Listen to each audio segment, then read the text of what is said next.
would you rather have 500,000 or a dinner with Jay-Z? Y'all remember that? Yeah. And people was like, the dinner with Jay-Z. Jay-Z said, to PT's point, yo, what do you think about that? And I seen this when they asked him about it. He said, I would take the 500,000 because I told everybody what I did in the music. Right. That was his exact words to that. So maybe he don't want to revisit every particular thing. I see somebody else ask him in the interview how he talked about in one of his songs how he shot his brother. And they asked him in an interview, so what happened when you shot your brother? He's like, I don't want to talk about it. Listen to the music. So maybe he's not going to answer all the stuff that we may want to hear. Now, I didn't hear the part that you're talking about when he's about to talk about Virginia, so on and so forth. I didn't watch the interview yet. But, you know, sometimes you got to have that little bit of evil in your shit, man. But that's what you call it, to get to the next level. I'm learning. But Everybody online keeps debating the same question. Take the money or take the game? But when Cameron breaks it down, this turns into a real conversation about power, access, and what people don't tell you about success. He points straight at the system. He talks about control at the highest level. He talks about why not everybody gets pulled up, even if they deserve it. And then he flips the whole Jay-Z dinner debate on his head. Because here's the part people miss. Jay-Z already gave the blueprint. It's in the music itself. It's in the moves. So what are you really paying for at that table? Cameron doesn't just answer the question. He exposes the mindset behind it and why some people stay stuck chasing conversations instead of securing real leverage. Now I'm about to let y'all hear this for yourselves, but before I do, I just need y'all to like, leave y'all thoughts down below in the comment section, and subscribe. Let's get into it. Super Bowl is NFL is the good old boys league. It's no black owners. It's the number one sports. No disrespect to you, Mike. We know you one of us at this point. But I'm just saying, it's a white man's game, and he's controlling that. It's a bit, you can't take everybody with you and do everybody favors if you're trying to go somewhere. That's just the way it goes. And if people are offended by that, that's why it's a lot of people now who probably can't get to Jay-Z.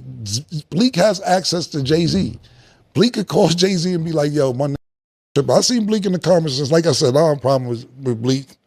I've been on his show and my show, so this is just all what's going on in the streets, Bleak, so don't take none of this shit personal. For real. But Bleak was in the comments talking about how is mad that he's sitting down with GQ instead of just kicking shit with his homeboy. And I get where all y'all are coming from. Don't get it up. I totally understand it. Because Sin is right. Y'all are right. No here, certain shit, the street shit. This, yo, my what rest stop you stopped at? You stopped at the Maryland house? on the way down the, you 195. You know what I'm saying? That's what, You go get the Popeyes back there with Shorty get a free chicken. PT made a great point just now. You know what PT said? They remember that thing that was going around when they asked Jay-Z, not asked Jay-Z, they was asking people, would you rather have 500,000 or a dinner with Jay-Z? Y'all remember that? Yeah. And people was like, the dinner with Jay-Z. Jay-Z said, to PT's point, yo, what do you think about that? And I seen this when they asked him about it. He said, I would take the 500,000 because I told everybody what I did in the music. Right. That was his exact words to that. So maybe he don't want to revisit every particular thing. I see somebody else ask him in the interview, how he talked about in one of his songs how he shot his brother. And they asked him in an interview, so what happened when you shot your brother? He's like, I don't want to talk about it. Listen to the music. So maybe he's not going to answer all the stuff that we may want to hear. Now, I didn't hear the part that you're talking about when he's about to talk about Virginia, so on and so forth. I didn't watch the interview yet. But, you know, sometimes you got to have that little bit of evil in your shit, man. But that's what you call it, to get to the next level. I'm learning. But But I dig it, man. I understand where all you guys are coming from. You have any last points, any of y'all on this? Just how, everybody, I really wanted to personally hear if he was on with Fat Joe and Jadakiss, what happened with the fight. You know what I mean? I would like to have known what was the problem with Bleak a little bit, if Bleak would have seemed like Bleak wasn't taking the rap as serious as he was supposed to. So those questions. And with Nori and when Drink Champs, I don't know too much about the Jay and Nori, but a question that Nori might have personally had. That was really it, because they was with us. We all was in that circle together. So I just know it's some personal stuff that the camera and the streets and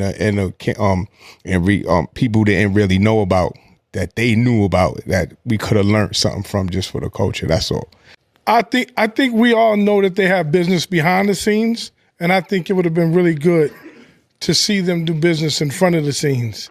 That was my only thing for them. So I think it would have been a really good look for Nori, and I think it would have been a really good, no matter what they tell me, and I don't know how they feel, and it's not really my business, but I think it would have been really good to show black people that, hey, we can't stick together, not just behind the scenes, and I'm pretty sure they do a lot of business, but to show them up front that, hey, I'm here.